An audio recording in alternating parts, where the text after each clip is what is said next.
So, this will be a video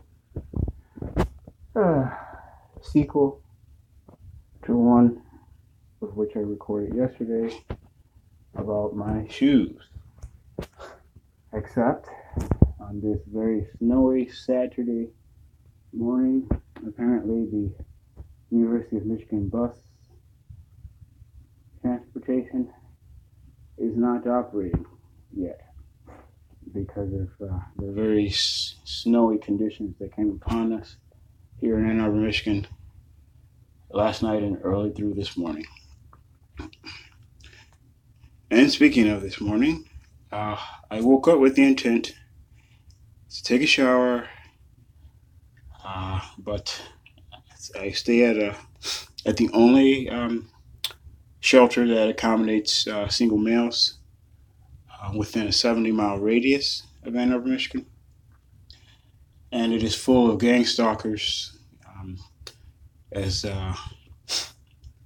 homeless persons working with and on behalf of and coordinated by the Ann Arbor Police Department and the University of Michigan, various research departments, as well as University of Michigan Public Safety departments, to try to contain me. An experiment apparently gone wrong and out of control, and was upon making a breach of a contained control study of biohazard and radiation experimentation upon the homeless, in particular myself. And so that containment is being breached by the videos that I am making and desperately on a daily basis fighting thousands of University of Michigan students and homeless individuals of Ann Arbor, Michigan, as well as residents of Ann Arbor, Michigan, and anyone else that is brought in to work on the behalf of the University of Michigan and the city of Ann Arbor to keep me from posting the truth about the conditions here of individuals such as myself that have been harmed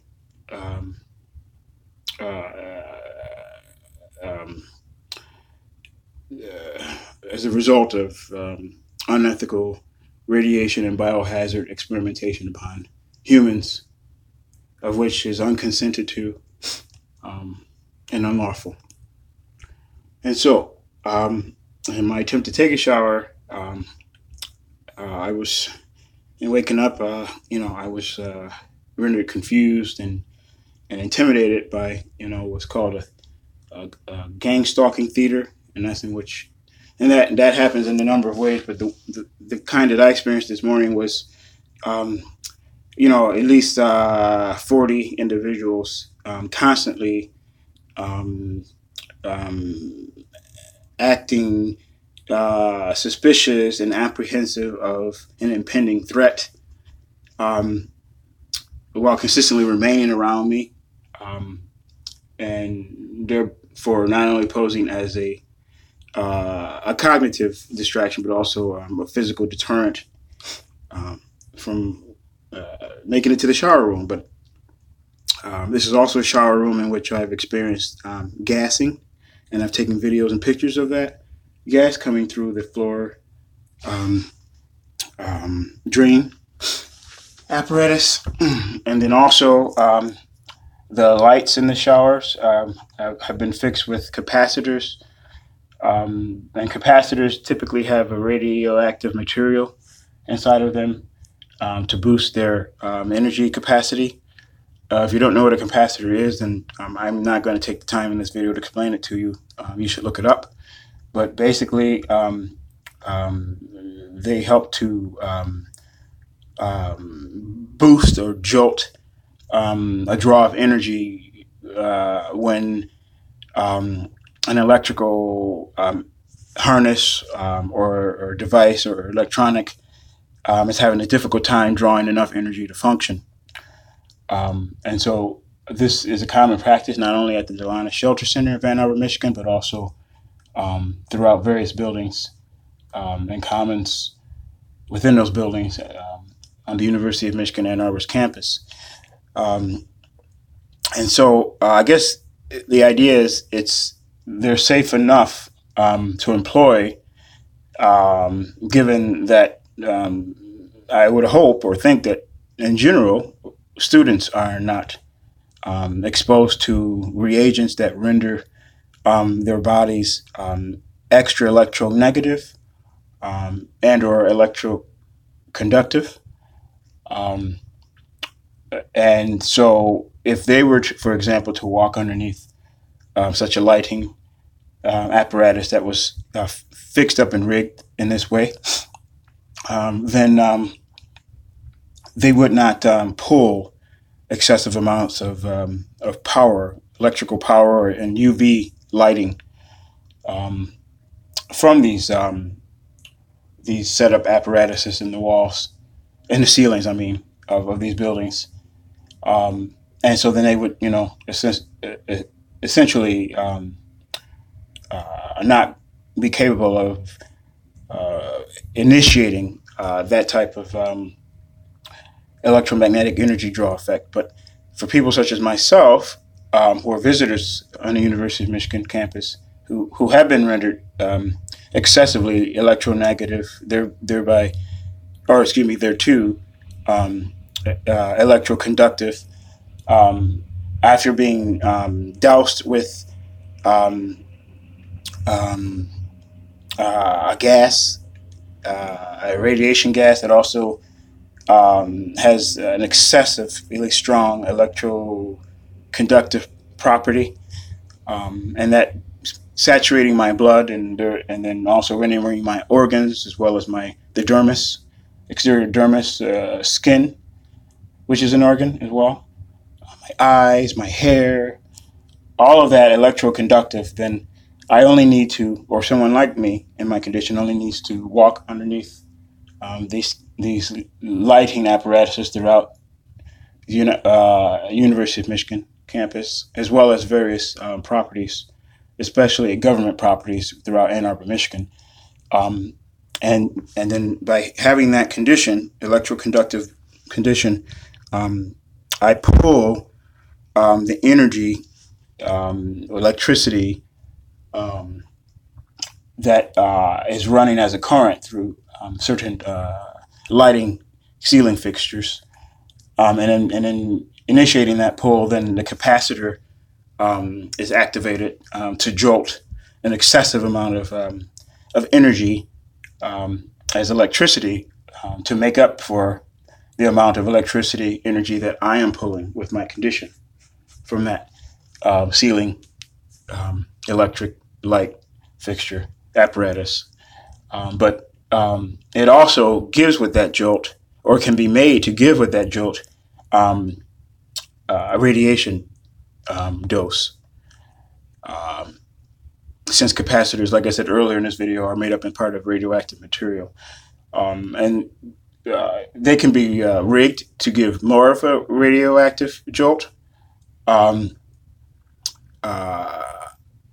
especially being that this is happening on a university campus, where the materials and the facilities and the tools necessary to rig a capacitor much stronger than would normally be offered to the public, or even to professionals who work in the field of electricity would have access to.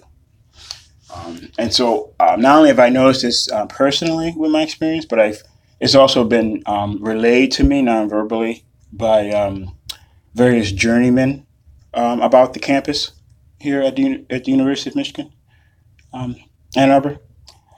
And I feel confident in what was expressed to me, not non-verbally, but while they were actually engaged in the work of connecting capacitors. I actually saw these capacitors, and I saw the electrical wires, the positive and the negative connections up in the ceiling, that all of which was being addressed professionally before the installation of UV lighting, um, which is a common trend here in Ann Arbor to use because when buildings are closed, um, they can produce a cycle of sterilization with the UV light that they're capable of producing upon the floor and upon um, uh, the chairs and any tangible surface or material um, that is not organically made up. So hospitals have them, so and so forth and so on. So they don't pose a threat when they're not being jolted with an excessive amount of electricity by a very strong, powerful capacitor that also has been rigged with an excessively strong and quantity amount of um, radiation material um, within its compositional makeup. Uh,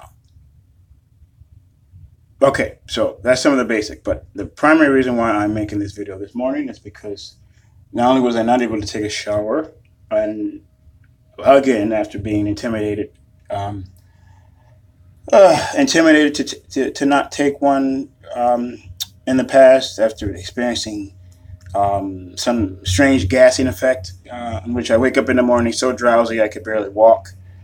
And then, even in the evening after dinner, when I'm able to retire to my sleeping room on the floor where there is a shower, the showers are often full for hours so that I can't get to them. This is all come about to be the circumstances within the past 2 weeks, I would say. Uh,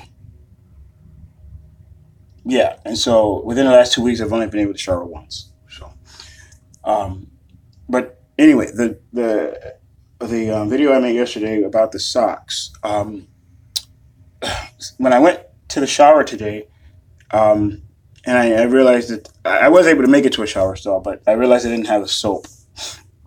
Um, and then I realized the socks that I had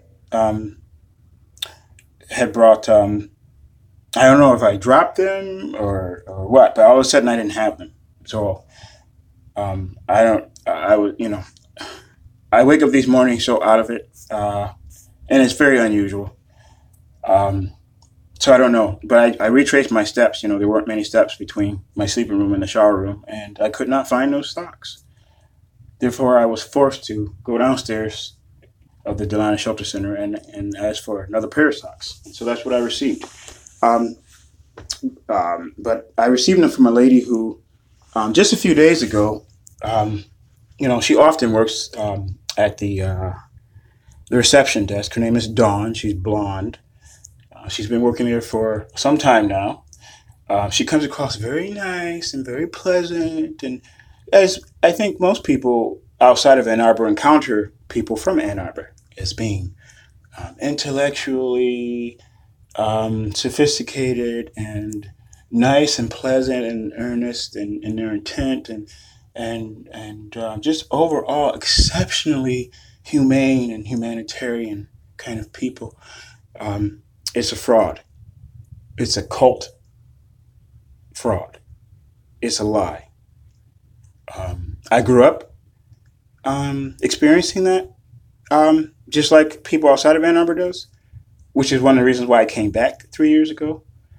But the last 3 years that I've been here, I have received evil intent, malicious intent, harmful intent, lethal intent, all because it has been perceived that I'm intelligent enough to understand and apprehend the harm that I have sustained at the research interest of the University of Michigan Ann Arbor as a person receiving services at the only homeless shelter in the 70-mile radius, excuse me. Um, uh, and being of exceptional intelligence, I believe. Um, I mean, I don't just believe that independently. I've had tests and examiners confirm that to me. And then also being of exceptionally physical health. I've never had any physical health issue or compromise in my life up until recently, coming to Ann Arbor 3 years ago. And so thereby perhaps being considered a most ideal candidate, and therefore, or thereto a subject um, for experimentation that the University of Michigan, Ann Arbor, or any research institution for that matter in this country would be capable of procuring a license and permission to conduct without um, the permission or consenting acknowledgement of um, that kind of subject. Um, and unfortunately for them, I'm proven to be too intelligent to figure it all out and then to release um, information about my experience pertaining to it that is building an strong evidence to substantiate my apprehension, and so is a whole citywide effort um, to discredit to at least induce me to believe that my apprehension is being discredited.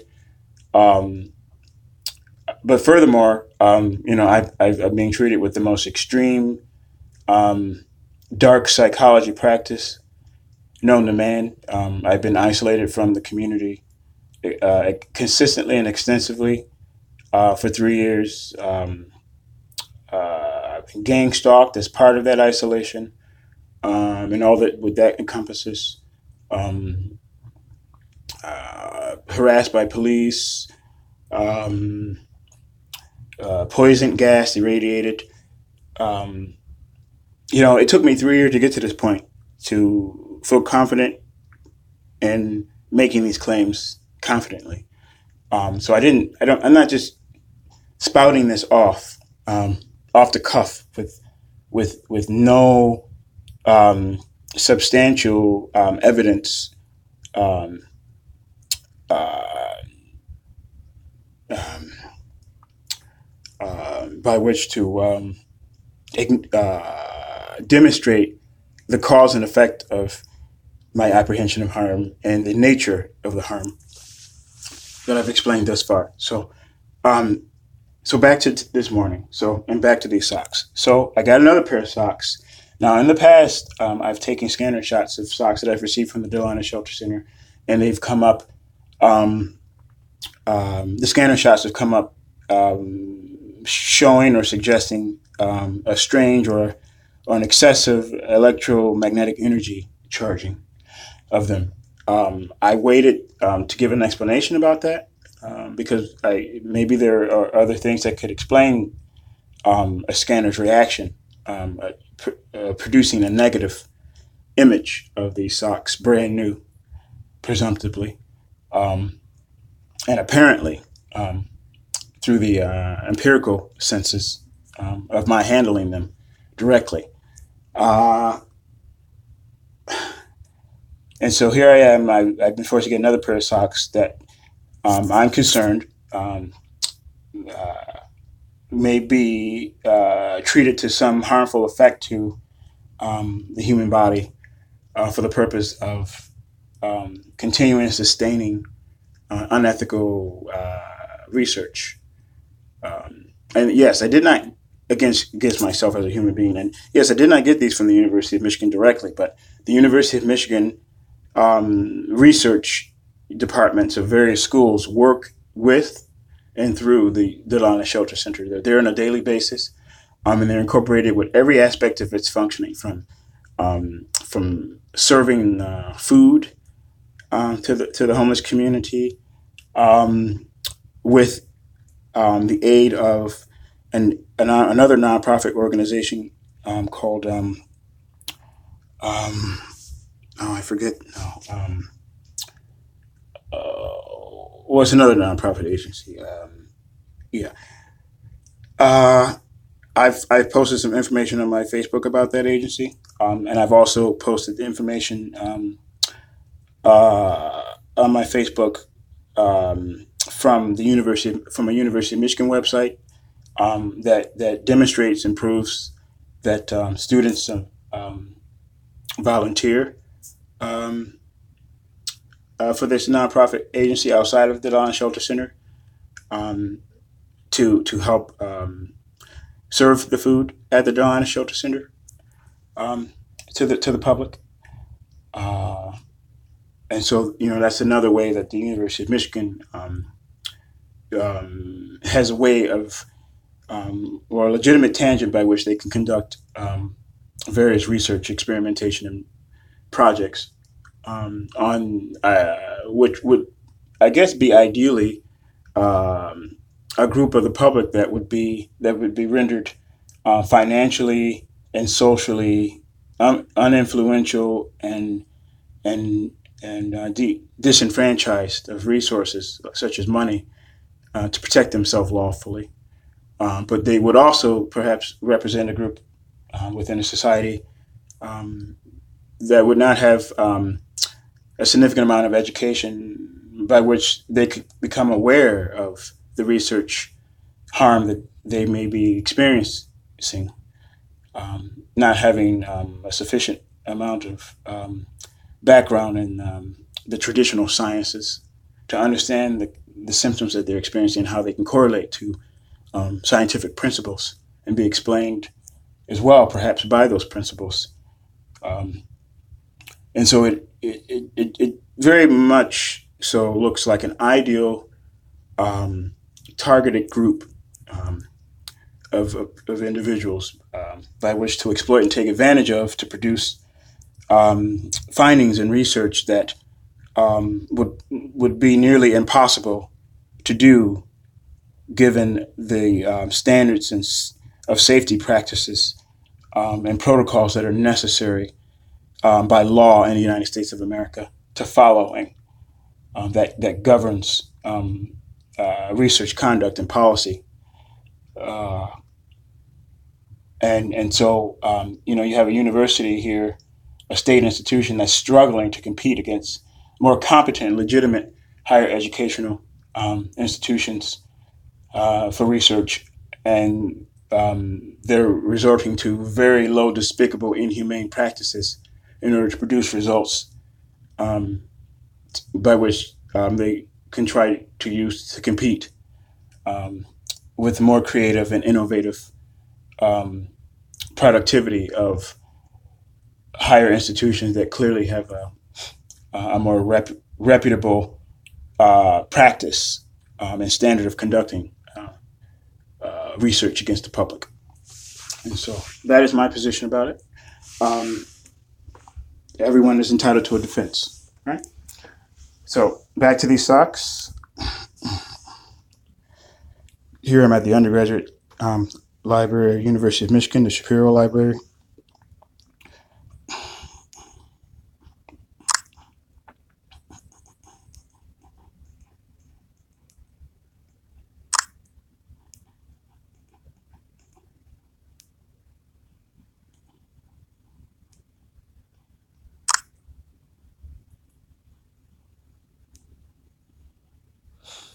I picked this floor at random. I'm on the highest floor of the undergraduate library. I don't normally um, come up this high. I picked this table at random. There's only one other student on the floor for some reason. Um, I have no reason to believe that this area was pre-treated in any way before I arrived at it, anticipating. Uh, uh, this video or this analysis of these socks.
W. I've never received a pair of W socks from the Delina Shelter Center. So, gang stalkers, they love inundating a targeted person with an excessive amount of clues suggestive of what they're going through, or some answer of explanation of what they're going through. But it has been my experience after being sensitized to interpret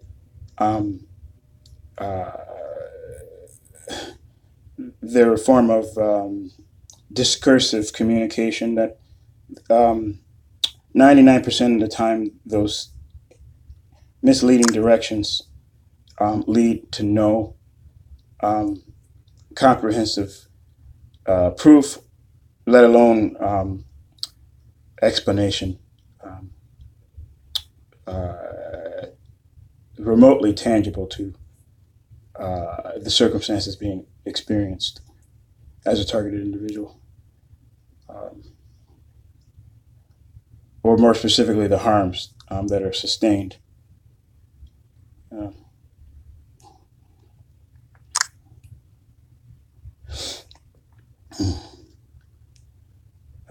Okay, I do have another app that perhaps can give a different dimension of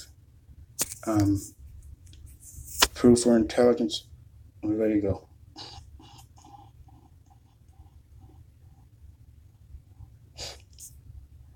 So I'm going to take the phone away from the socks and see if that triggers a different.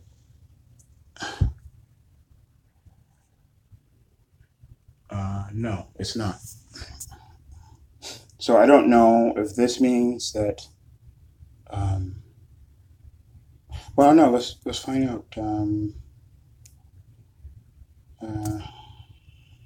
Okay. So put these here.